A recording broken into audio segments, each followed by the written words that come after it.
Well, good to see everybody again. Tom Gerhardt from North Dakota United, along with NDU President Nick Archuleta, back for another legislative recap and look ahead. And boy, we're really in the thick of things now, heading down the home stretch, so things are getting serious. I know this week there's a few bills we wanted to start with, and one is House Bill 1281, and that was the third of those voucher bills that you've been keeping us up to date on. What's happened? Well, our efforts paid off, and I mean our efforts not just here in Bismarck, but across the state. We had members contacting legislators, and that last voucher bill was defeated in the Senate, and we were very happy for that. And since it was defeated, I had gotten some emails back from legislators in both parties who really appreciated our efforts that we were able to help beat that. Yeah, and we've had a lot of help from our members across the state, so we certainly appreciate all of you pitching in your opinions and time to help us out at the Capitol. House Bill 1298, Nick, give us an update there. 1298, Tom, you'll remember, is the transgender athlete bill. And basically, a lot of the bill itself has been amended out because there was some concern, particularly from the business community, that with a bill that discriminates against transgender youth on the statutes in North Dakota, organizations like the NCAA and other companies would either not come here, host events here, or as a business expand here. So they have taken a lot of those that out. Now it stands pretty starkly as a bill targeting transgender youth. Remember that the North Dakota Activities Association, the High School Activities Association, already has policy that is vetted nationally, medically, scientifically, that deals with transgender athletes, and that should be good. There has not ever been a complaint of a transgender athlete taking a position away from a girl playing athletics or participating in athletics in the state of North Dakota. This is clearly a bill that came from someplace out of state, meant to do one thing, and that would be to discriminate against transgender girls in sports. So we testified against it. It is now, I think it was then pulled from the floor for some more adjustments. They took out the piece in there that said that people could sue schools. However, just because it's not written in the bill, anybody who feels that they have been disadvantaged by the school district can still sue the school district and still sue the school themselves and the individual, for that matter. So this is still a bad bill, and we're hoping that once it finally hits the floor, that it will be defeated. All right. Yeah, the amendment this week made in committee. One other bill this week, Correct. Senate Bill 2033. Give us an update there. Yeah, this is the Higher Ed Capital Building Fund that has now passed both the House and the Senate, and this is good news for those campuses that have capital projects that they want to construct on their campuses. This should have everything it needs to go forward. All right. Well, let's take a look ahead to this coming week as we get ready for another busy week at the Capitol, and let's start with House Bill 1323. Yeah, this is a bill that we are going to ask you to contact your senators about. This is a piece of legislation that basically, it's very short, but what it says is the political subdivisions cannot mandate the wearing of masks during a pandemic or any time for that matter. This is a very bad bill in that we have worked very hard to make sure that kids and teachers can be together face-to-face in their school buildings. Now, over the crossover, I was invited to, and happy to accept an invitation to, a meeting between the leadership at Fargo Public Schools and West Fargo Public Schools, as well as with the legislators that represent those districts. And they said it was of utmost importance that this bill be defeated because they could not have full-time face-to-face instruction if they're not able to mandate masks. So we are going to work very hard to get this thing beaten, and I believe that we'll have a better than a puncher's chance of doing so. Talking about committee work that'll be ongoing for House Bill 1388. Yes, 1388 is a bill that came over from the House with no increase at all recommended for the per pupil payment. We recommended, in North Dakota United, I testified that we should have a 2% increase the first year and a 2% increase the second year. The House and members of the Senate as well were reluctant to do that because we have all this ESSER money that's coming into the state, which, by the way, is actually turning out to be about half as much as we thought it was going to be. But they were reluctant to add that. But here's the thing. We can't use ESSER money for salaries. We can use money designated from the state. So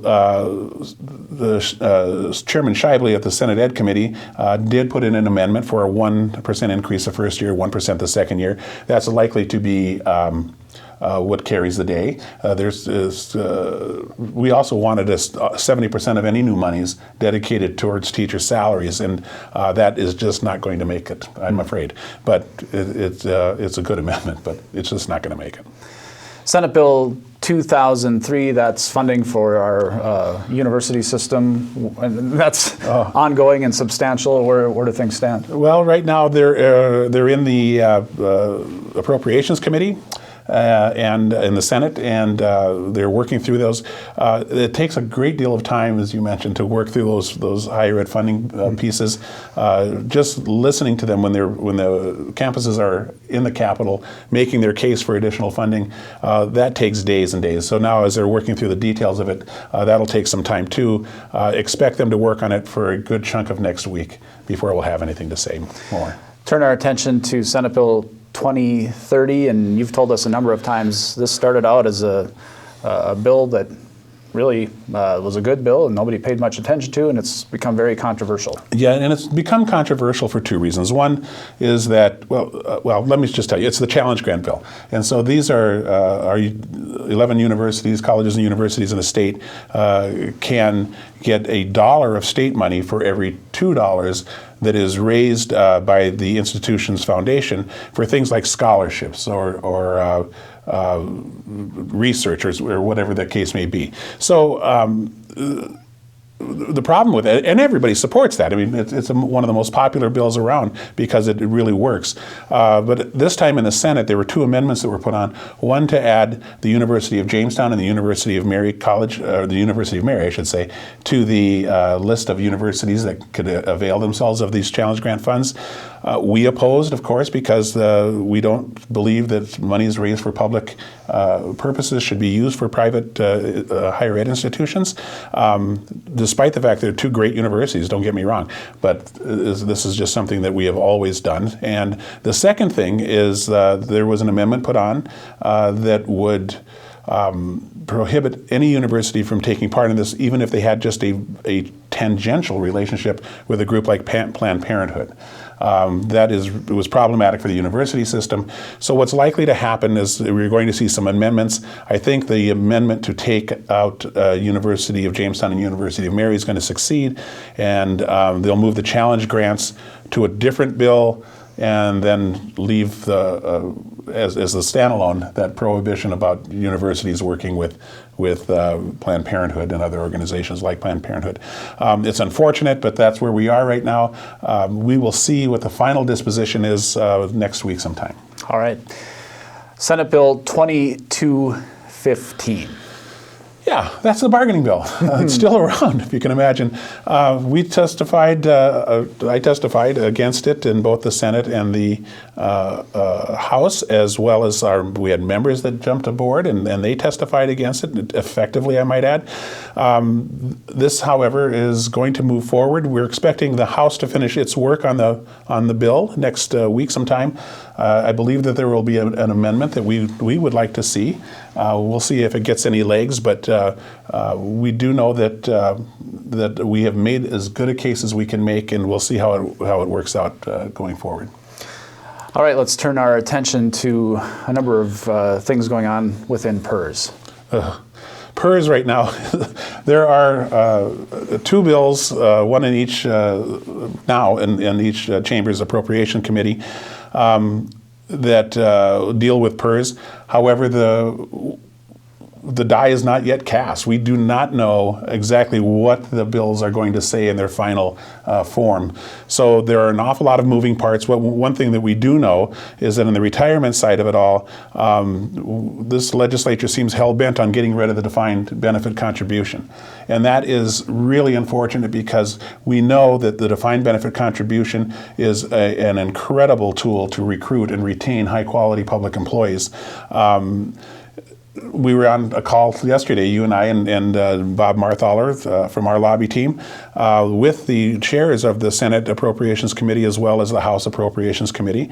And I asked just flat out, I just said, in hindsight, was it a mistake not to fund the final year of the PERS recovery plan back in 2011 or 2013 or 2015 or 2017 or 2019 rather than just kick the can down the road? And now we are in this position where the fund is underfunded. And not only that, but not on a trajectory to ever be funded. The House, Jeff Delzer, the chairman of the House Appropriations Committee, just flat out said, no, the only mistake we made is that we didn't go to a defined contribution sooner. That thing is a mess right now, and it doesn't have to be. Had they done their job well in 2011, we would be looking at PERS being fully funded in 10 years from now. 10 years from now, they would be fully funded, and but that's not what happened. So now we're going to see what they think. I also asked them to just to split my thought here for a second. I asked them, what do you think it's going to cost to close the plan? Well, we don't know. They don't know. It is really a mess right now, and so we're hoping that we get some clarity later on next week as they understand that, you know what, it's just too expensive to close this thing down. My estimation is that it will cost them about $1.5 billion to shut this thing down. So we will see what happens, but we are really all over this right now. Yeah, that's a substantial amount of money and a substantial unknown at this point to move forward. Wanted to talk about the legislative forum we had last night, Nick. Thoughts on that as we close? Yeah, you know what, we had invited some key legislators, folks that are on the appropriations committees, folks that are in the education committees and so on, to join us and meet our members and take questions from our members about the things that they're thinking about, the things that are crucial to them as we start to wrap up this legislative session. It was a nice exchange. It was a sort of a free-for-all of ideas, and one of our legislator friends, a Republican by the name of Bob Martinson, who I believe is going to be at the end of this term the longest-serving member of the House in history. He called it, he said, you know what, we're all family here. And it's true, we are all family. We're all in it for the right reasons, trying to get the best deals that we can for our members and for the public that we serve. So yeah, we let them know, I mean our members let them know of what's on their mind, and some of it was okay, some of it was a little critical, but that was that give and take. It was really a wonderful event. If you had an opportunity to take part in that, let us know what your thoughts are. I did speak with a couple legislators today, and they were pleased by and appreciative of the fact that we invited them. All right. Well, for North Dakota United President Nick Archuleta, I'm Tom Gerhardt. Remember, you can go to our website, ndunited.org, to check out latest bills of interest and the latest news. And as Nick said, we'd love to hear from you. You can place questions or comments right here in this Facebook thread. So until next week, have a great night.